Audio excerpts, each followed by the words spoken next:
Join us for the annual Christmas parade Sunday, November 25th at 5 p.m. in Hamilton. Bring the whole family to get into the Christmas spirit. There will be free goodies for the kids and great entertainment for all.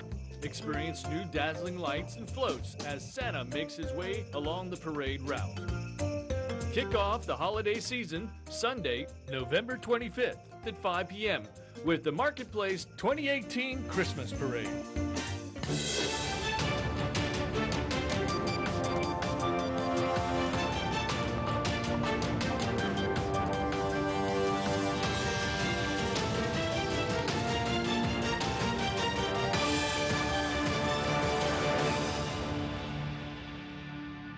You're watching Bermuda Tonight. It's Friday, November the 9th, 2018. I'm Diane Brewer, and thank you for joining us. Parliamentarians are set to begin consideration of a host of new legislation focused on addressing the island's high cost of living and economic inequality. That's the thrust of the agenda as outlined in the throne speech delivered today by Governor John Rankin. Gary Moreno tells us more. Madam President and members of the Senate, Mr. Speaker and members of the House of Assembly, systematic inequality is the root of much that has created the Bermuda of today. To that end, reviewing the island's taxation system will be among the top priorities. The substantive reforms will be announced in February's budget statement, but immediate action is required. In this vein, the reform will begin with social insurance contributions. During this session, the historic and unfair system that sees a CEO making $4,000 a day pay the same amount in contributions as a worker making $4,000 a month will be modernised. High mortgage rates is another area that will be addressed. The government is determined to provide relief to hard-working families through a series of measures, including, but not limited to, engaging alternative financing regimes, guarantees to reduce mortgage costs and repayments, and, where required, legislation. Not all banks have increased mortgage rates, and our tax system should not prevent families from taking advantage of lower rates at a competing bank. To boost competition between existing banks, stamp duty on any mortgage refinancing will be eliminated for amounts under $750,000. allowing Bermudians to move their mortgages to a bank that may charge a lower rate without having to pay taxes on that transaction. Reducing energy costs is another objective. Bermudians pay the highest energy rates of any comparable jurisdiction, and these costs must be reduced. During this session, legislation will be advanced that provides greater powers to the government to reduce the cost of electricity for the people of Bermuda. Additionally, the government will change the structure of energy taxes to promote energy conservation by replacing the flat rate of tax on fuel imports with a progressive tax based on energy consumption. And there will be greater incentive for students to attend the Bermuda College. During this session, a merit-based college promise program will be introduced, which will award scholarships to the Bermuda College to public school graduates with a GPA of 3.0 or higher. The government has a clear plan and mandate to transform our education system, raise the quality of education in Bermuda, and provide the next generation of Bermudians with the tools to not just take a place in the 21st century economy, but to lead it as well.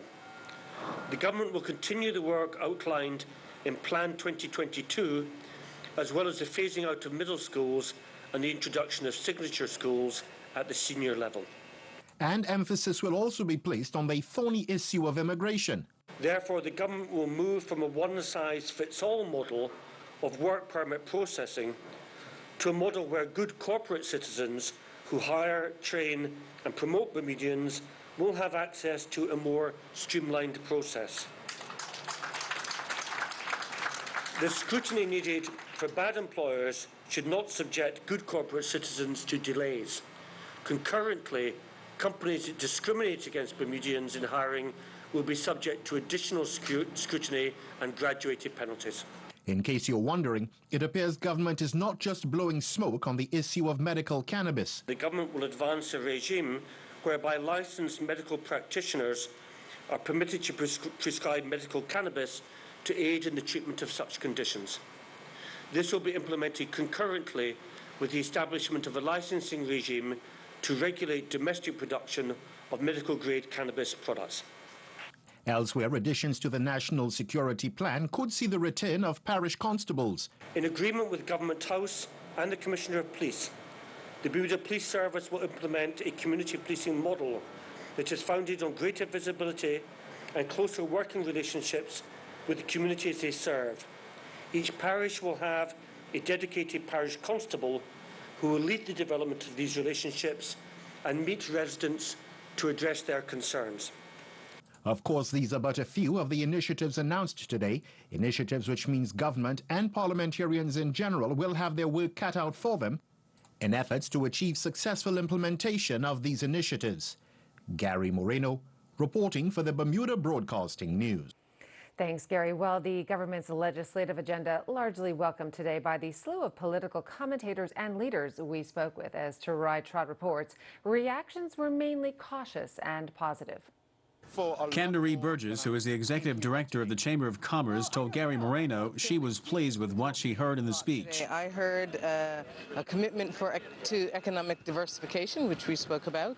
I heard about a streamlining of the work permit processes. I think our members will be happy about that. I heard about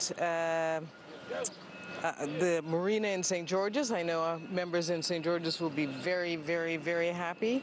There will be more talk on the living wage issue, again, something we were looking for, and I was happy to see that.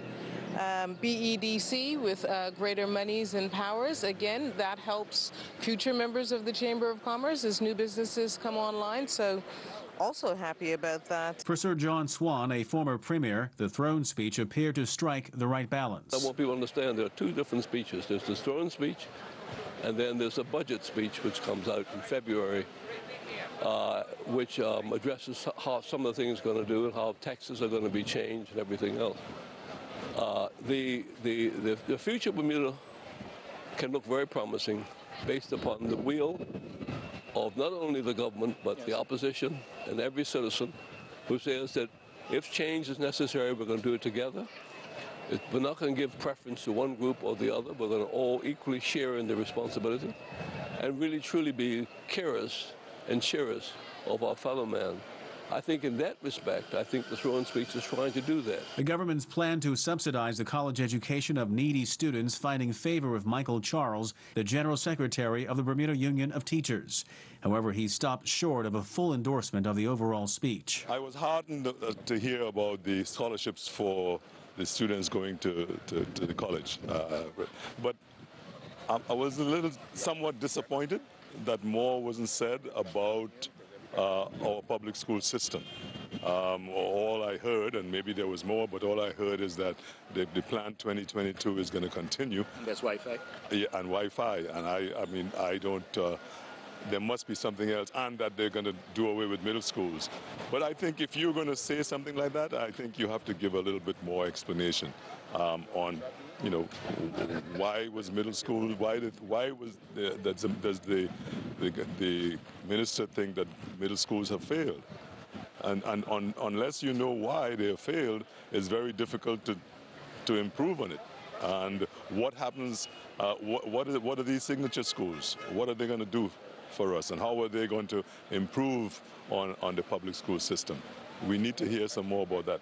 So has there been any consultation with the BUT on these proposals? Not as yet. Meanwhile, Dr. Hewitt Brown, the former premier, was also on hand to watch the delivery of the speech, which was his first speech since leaving office in 2010.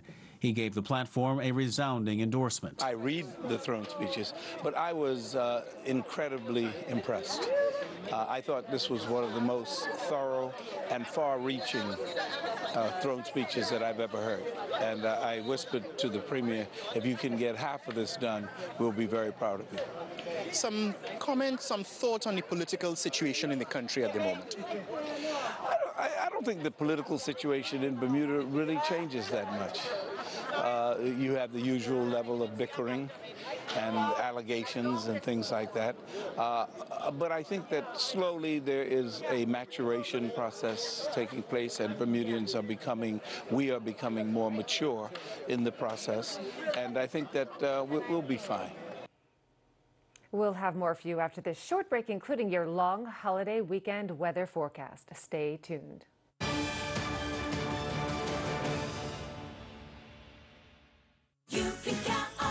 Save $2 on all varieties of imported potatoes, just $3.99 for a 5-pound bag. Fresh certified Angus beef, boneless ribeye steaks, $15.99 per pound. Tama spaghetti, just $1.79 for a 500-gram package. Inno Foods organic coconut clusters, $11.99 for a 16-ounce package. Save $2 on Halo Top ice cream, $6.99 for a 1-pint tub. All stores open Monday through Saturday from 7 a.m. to 10 p.m. and Sunday 9 a.m. to 7 p.m. for your shopping convenience. Bermudians use U.S. Express at mailboxes to ship their online shopping because it's up to 80% cheaper than regular couriers. They're always willing to help. They're willing to go above and beyond. They've helped me many times with packages, to help me with invoicing and all sorts. So I love mailboxes. Easy, convenient, and fast. The people are fantastic. Sign up for a U.S. Express account at www.mailboxesunlimited.com today.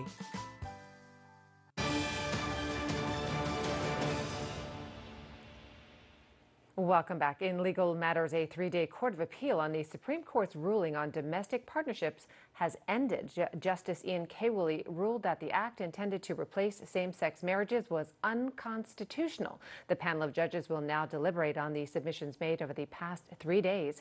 Jasmine Patterson was in the courtroom and brings us up to date. London barrister James Guthrie, QC, on behalf of the Attorney General, told the Court of Appeal the justice's interpretation of the Constitution was incorrect. However, Mr. Pettingill, representing Rod Ferguson, Out Bermuda and others in favor of same-sex marriage, argued the Domestic Partnership Act was introduced for religious purposes and for religious effect, and so violates the fundamental rights of his clients. In his view, it's unfair, as he says the DPA discriminates on the basis of creed and contravenes the freedom of expression. Mr. Pettingill asserted not allowing the issuance of marriage licenses to same-sex couples is a breach under the protection of law with regard to due process. Mr. Guthrie countered that the purpose of the Domestic Partnership Act was not based in religion, but rather on political motivation to promote a compromise between different views expressed in the country. He added there is no doubt the act coincides with religious views, but does not wholly reflect religious purpose. The QC further submitted the DPA was a compromise to PLP MP Wayne Ferbert's proposed private members bill that sought to amend the Human Rights Act to define marriage as being between a male and a female, which never became law and was an entirely different piece of legislation. Furthermore, he challenged the Chief Justice's interpretation that the classification of same-sex marriage falls under freedom of conscience. Marriage, he stated, is not a system of belief in itself, arguing that two people of the same creed may have different views on same-sex marriage. It was a packed Supreme Court on the final day of submissions. Those attending included prominent same-sex marriage advocates Tony Brannan and Mark Anderson. The panel of judges have reserved judgment, and it's unclear how much time they will need to review the case. If the government's appeal is rejected, it could seek to take the matter to the Privy Council, if the court finds merit in doing so. If not, domestic partnerships could be done away with in Bermuda and same-sex marriage reinstated as law. Jasmine Patterson reporting for Bermuda Broadcasting News. Thanks, Jasmine. Well, turning to weather news, overcast with a few light sprinkles today, but as we can see from our tower cam, rain clouds are getting a little closer on our horizon. Let's go to AccuWeather headquarters for our holiday weekend forecast. AccuWeather is presented by BF&M Insurance Group. We now go to AccuWeather headquarters. The BF&M Insurance Group is pleased to bring you tonight's AccuWeather forecast. I'm AccuWeather meteorologist Brittany Boyer, and as we head into the weekend, it looks like we are going to have some unsettled weather that we have to deal with, not just showers, but also the potential for some thunderstorms as well. What we've been monitoring is an area of low pressure, a storm system just off to our south, and that continues to move closer to us. And it's not just that, we also have a cold front that's going to be kind of interacting with that. So as we head into the weekend, it is going to be a bit unsettled, also some choppy conditions out on the water as well. You can see the moisture that's continuing to work its way from the south to the north here. And again, this will make for some unsettled times. Eventually, once the storm system moves out, we will have high pressure building in. We're just going to have to wait a few days for that to happen. So looking at some of the current conditions right now across the island, temperatures sitting in the low 70s here, humidity right around 85%, slightly breezy outside with winds out of the southeast, 8 to 12 knots, water temperature 75, waves inside of the reef, not bad, outside between 3 and 6 feet. But keep in mind, if you are heading out on the water, there will be the potential of some thunderstorms tonight and possibly into Saturday as well. So as we look at some of our current alerts here across the island, we do have a small craft warning that continues through Saturday afternoon. And then we do have a thunderstorm advisory through tonight.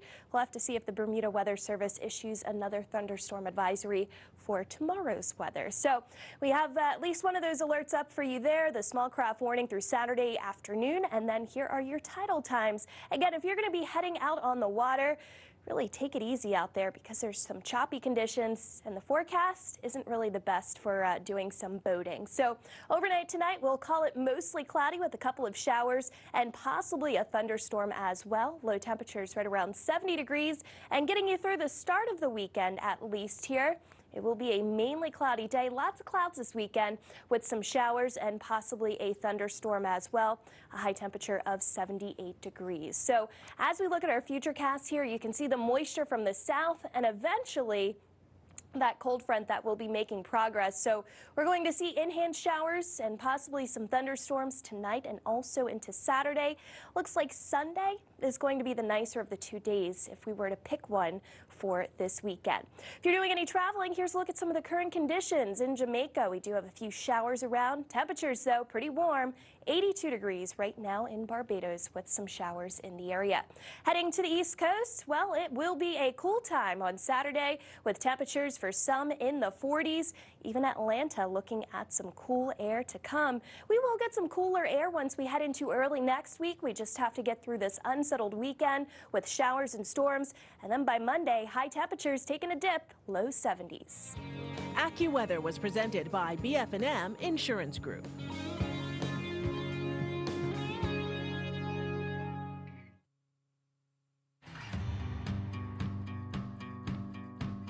My name is Kevin Roberts. I'm a taxi driver / ambassador. My father's with BF&M, so am I. Half of my family always been seemed to be with Bermuda Fine Marine. I tried a different provider at one time, but I wasn't too happy with the competition because then it took too long to settle claims. They questioned every claim, and I never really had that problem with BF&M. I'm quite happy with it.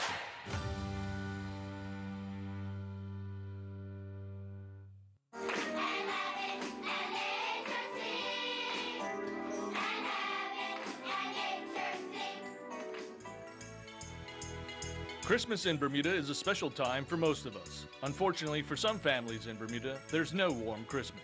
This year, many families will be in need. It's the 30th anniversary of the Lions Clubs of Bermuda and the Marketplace, helping share the Christmas spirit, so let's help take care of each other. Shop at any Marketplace, shopping center, Modern Mart, or A1 stores, and purchase extra tins of non-perishable items. Once you have purchased these items, place your food donation into Santa's bin located at the front of the store. The Lions Clubs will collect your food contributions and assemble them into hampers to be delivered to the families in need around the island. Christmas comes once a year. Help make it a special time for every family in Bermuda. Sponsored in part by the Bermuda Broadcasting Company. Share the Christmas spirit.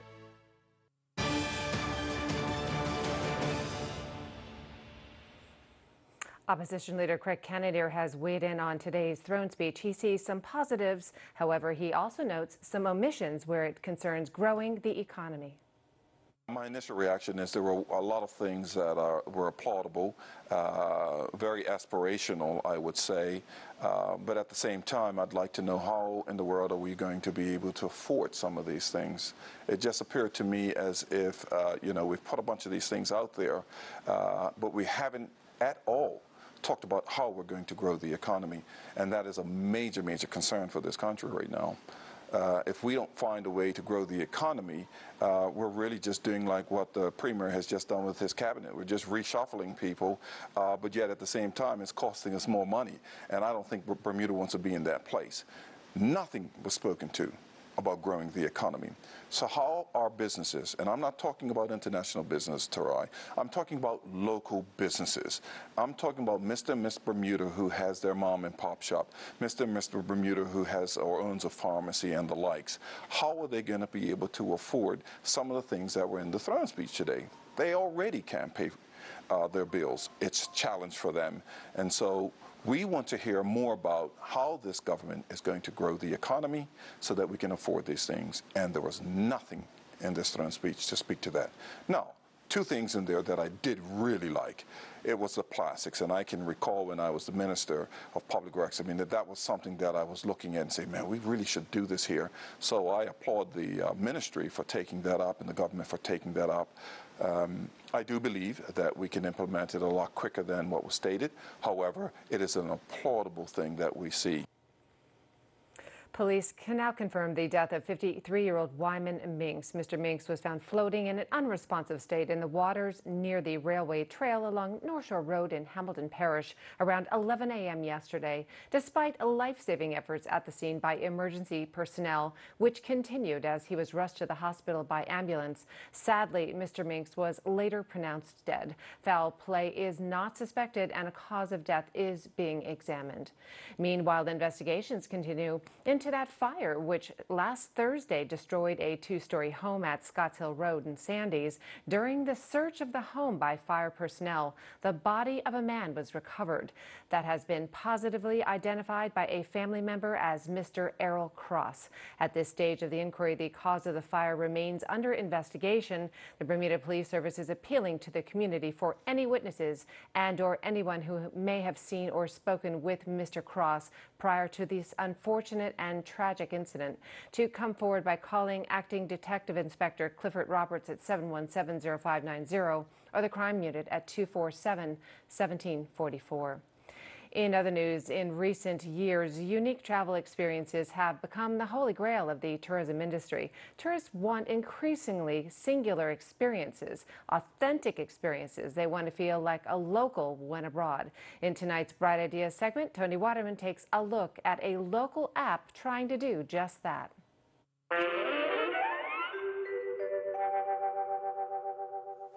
This property is beautiful.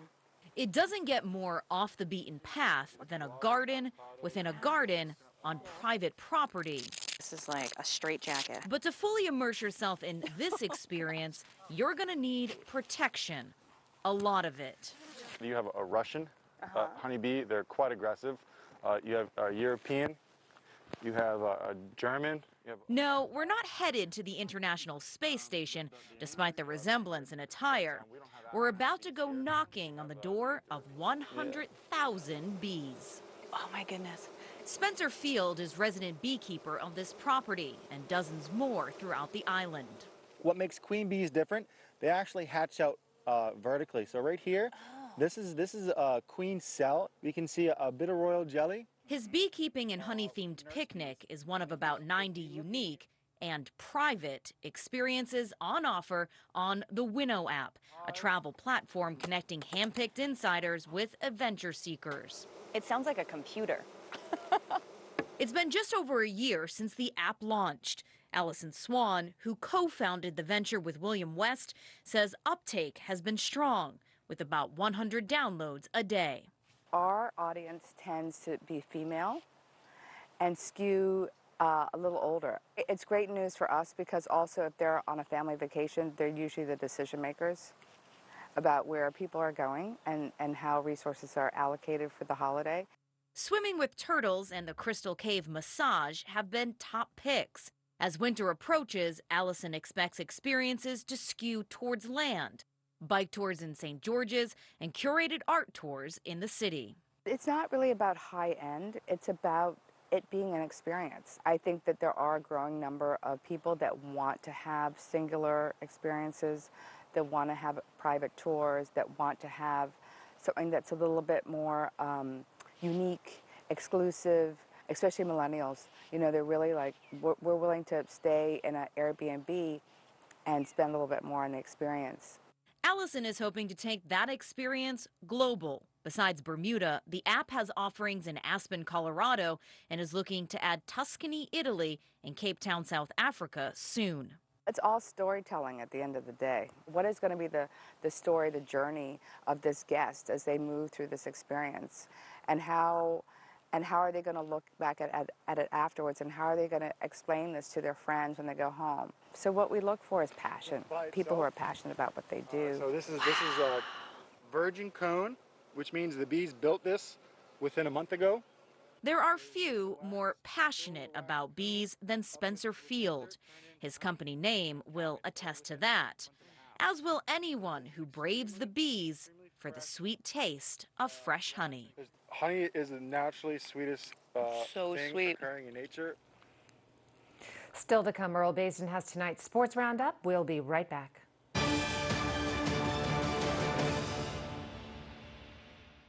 You can count on us. Save $1.70 on value-pack fresh Purdue chicken thighs with drumsticks, only $1.99 per pound. Butternut, acorn, or spaghetti squash, just $1.99 per pound. Only 99 cents for select varieties of 6-ounce Yoplait yogurt. Juicy savings of $1.16 on ShopRite apple juice. $3.19 for a 64-ounce bottle. Charmin Ultra Strong or soft toilet tissue. $5.19 for a 4-pack roll. Visit our website at www.marketplace.bm for more exciting flyer specials. You can count on us.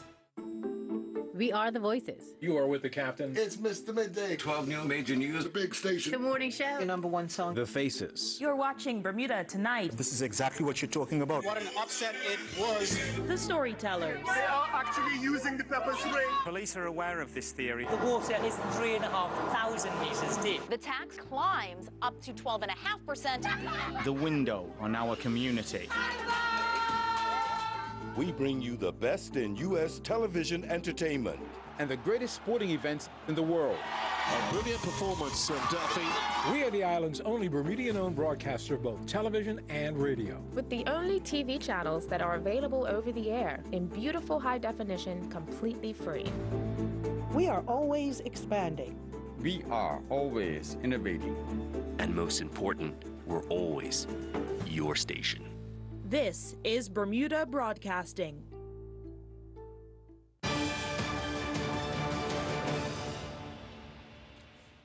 Before we go to Earl Basin with tonight's sports report, Bermuda's under-20 men's national team drew 0-0 with Barbados in their final CONCACAF under-20 men's qualifiers in Florida.